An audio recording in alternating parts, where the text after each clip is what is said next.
여러분 안녕하세요. 오늘 저희와 함께 좀 깊이 들어가 볼 자료는요. 사랑과 원리, 타락의 힘과 믿음의 계명이라는 글의 일부입니다. 이게 인간의 타락을 보는 시각이 좀 독특해요. 그러니까 사랑이라는 힘이 창조의 기본 원리보다 아예 더 강해야만 했고 바로 그 점 때문에 인간이 원래 가야 할 길에서 벗어날 위험도 필연적으로 가지게 되었다 이런 주장인 거죠. 네, 맞습니다.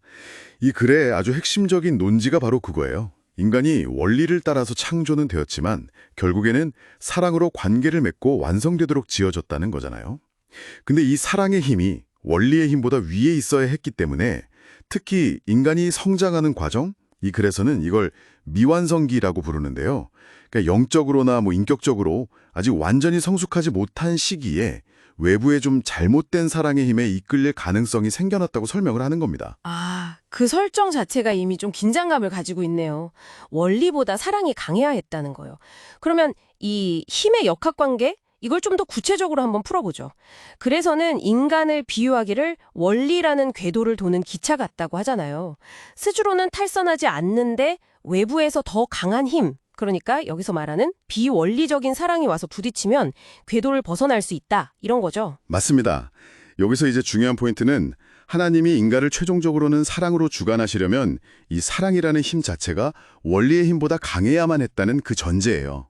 만약에 원리의 힘이 더 강했다면 인간은 하나님과의 그 사랑 관계보다는 정해진 규칙이나 법칙 그 자체를 더 중요하게 여길 수도 있기 때문이라는 거죠. 그러니까 사랑의 관계를 최우선으로 두기 위한 필연적인 설계였다. 이렇게 보는 거예요. 알겠습니다. 그 구조 안에 이미 위험이 좀 내포되어 있다 이런 말씀이시군요. 사랑이 원리보다 강해야 하는 그 구조 자체요. 그러면 초기 인류, 그러니까 아담과 해와가 이 위험, 비원리적인 사랑의 유혹에 딱 노출되었을 때 그들을 보호할 장치가 필요했을 텐데요. 그게 바로 우리가 잘 아는 그 따먹지 말라는 계명하고 연결이 되는 건가요? 정확합니다.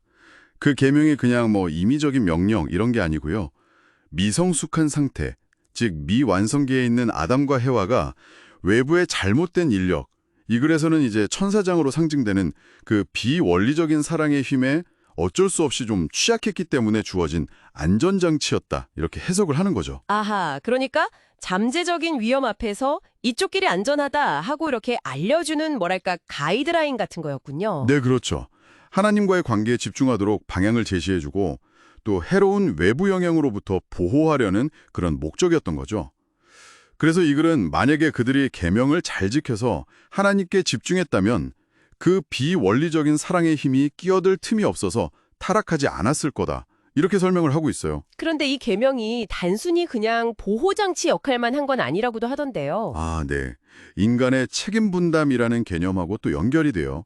하나님은 말씀을 주시고 인간은 그 말씀을 믿고 스스로 지켜내면서 완성에 이르도록, 그러니까 자기 책임을 다하도록 기회를 주셨다는 거거든요. 이 과정을 통해서 인간이 하나님의 창조성을 닮아서 만물을 주관할 자격을 스스로 갖추게 된다. 이런 해석인 거죠.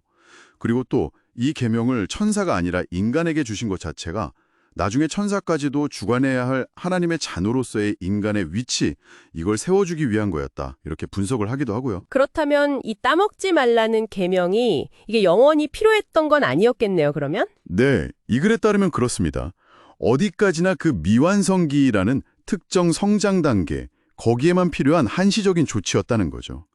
아담과 해와가 완전히 성장해서 하나님 중심의 이상적인 부부사랑을 이루고 하나님의 직접적인 사랑 안에 딱 거하게 되면요. 그 상태는 어떤 외부의 비원리적인 힘으로도 깨트릴 수가 없게 된다고 해요. 그렇게 되면 계명이 더 이상 쓸모가 없어지는 거군요. 네, 그렇죠. 절대적인 하나님의 사랑 안에 확고하게 서게 되면 외부의 어떤 유혹적인 사랑으로부터 보호받을 필요 자체가 없어지니까요.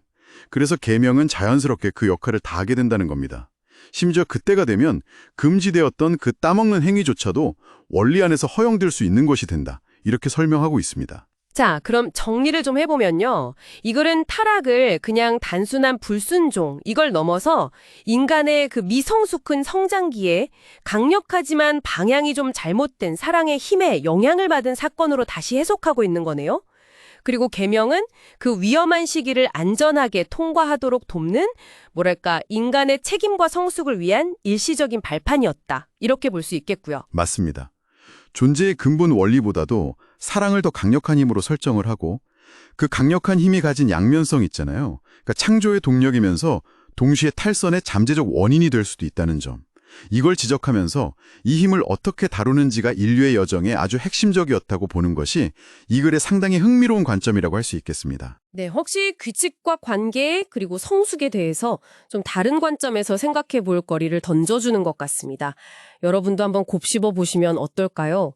이 글의 주장처럼 사랑이 창조와 파괴 혹은 건설과 탈선 모두에 그렇게나 강력한 힘을 지닌다면 오늘 우리 삶 속에서 마주하는 복잡한 관계나 또 중요한 선택의 순간들 앞에서 그 사랑이라는 힘의 양면성을 우리가 이해하고 다루는 것이 우리에게 어떤 의미를 줄 수 있을지 한번 생각해 보시면 좋겠습니다.